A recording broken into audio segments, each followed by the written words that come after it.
So, let's talk about fasting. Today, we're going to reframe this familiar practice with one simple but really profound question. How do you fast? Not just if you do it, but how. And we're about to find out what that really means. You know, for so many of us, fasting is a huge part of our lives. And on the surface, it seems pretty straightforward. You don't eat, you don't drink. But is that really all there is to it? Is the whole point just to feel hungry and thirsty? Well, the material we're looking at today suggests that if that's all we see, we're missing the entire point. And this right here gets to the absolute heart of the matter. This is the central idea that acts of worship, whether it's fasting or anything else, they aren't the final destination. They're just the vehicle, they're tools, and they're designed for a very specific job, to build up our moral character. Okay, so if fasting isn't just about avoiding food, then what is it about? Let's dig in and peel back the layers to look at the real anatomy of fasting according to its foundational text. This source points us directly to this verse in the Quran, and it's so clear. It says fasting is prescribed for you for a very specific reason, stated right there at the end, so that you may achieve taqwa. The whole purpose is wrapped up in that one powerful word. So what in the world is taqwa?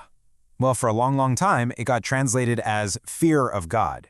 But our source points to the work of scholar Toshihiko Izutsu, who showed that its original meaning was something totally different, something much closer to consciousness of responsibility. So it's not about being afraid, it's about being deeply aware of your duties, to yourself, to the people around you, and to the world. And taqwa is tied to another key idea, iman. We often hear this translated simply as belief, but it's way more active and ethical than that. Think of it as a two-way street. It's not just about whether you trust in God. The bigger question is, can God trust in you? Are you a trustworthy, reliable, responsible person? Now this is maybe the most crucial part of the whole thing. There's this tiny little phrase in the original Arabic, la'allakum. It means it is hoped that, or perhaps you will. Think about that for a second.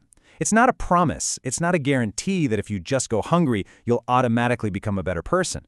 The outcome isn't certain at all. It's left entirely up to your choice. And this is a perfect way to visualize that choice. Fasting isn't some magic tunnel you walk into on one side and automatically pop out transformed on the other. Not at all. It's a path. It's a road. And you have to decide with every single step how you're going to walk it. And this brings us to a major fork in that road. The act of fasting, according to this analysis, can lead a person down one of two very different paths. And here they are, laid out plain and simple.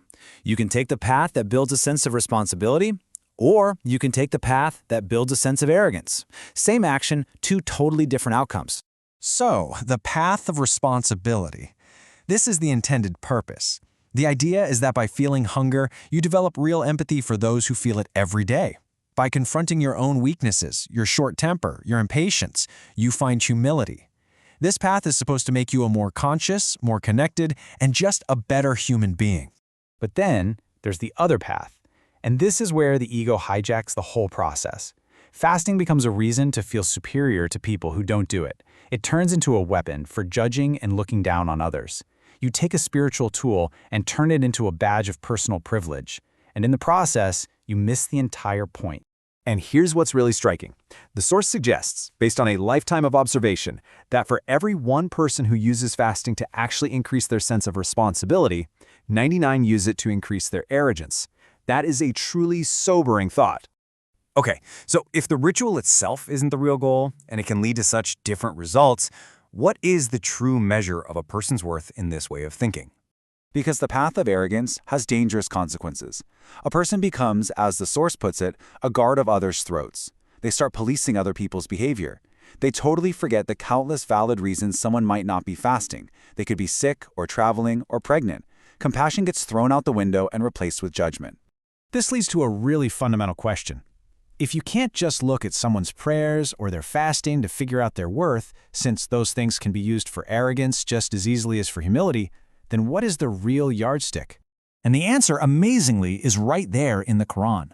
The ultimate measure of a person's honor has nothing to do with their religion or their identity or how many rituals they perform. It says, the most honorable of you is the most responsible of you, the one with the most taqwa.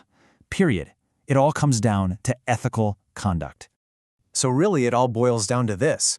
The value of any act of worship is judged by its moral outcome. If it just feeds your ego and makes you feel superior to other people, then the whole divine purpose has been completely missed. All you're left with is an empty, hollow ritual. And all of this brings the entire conversation right back to you. It takes a big, collective ritual and turns it into a deeply personal, deeply profound choice. And I love this adaptation of that classic Socratic line, an unexamined religion is not worth living. And, to take it a step further, an act of worship that doesn't actually turn into moral responsibility, well, it's just not worth doing. So we end where we began, but hopefully with a much deeper sense of what's at stake. The act of fasting presents you with a choice. Is it going to be a tool for you to build responsibility, empathy, and humility? Or is it going to become a weapon for your ego, something to judge others with and feel superior? The path you choose to walk is entirely up to you.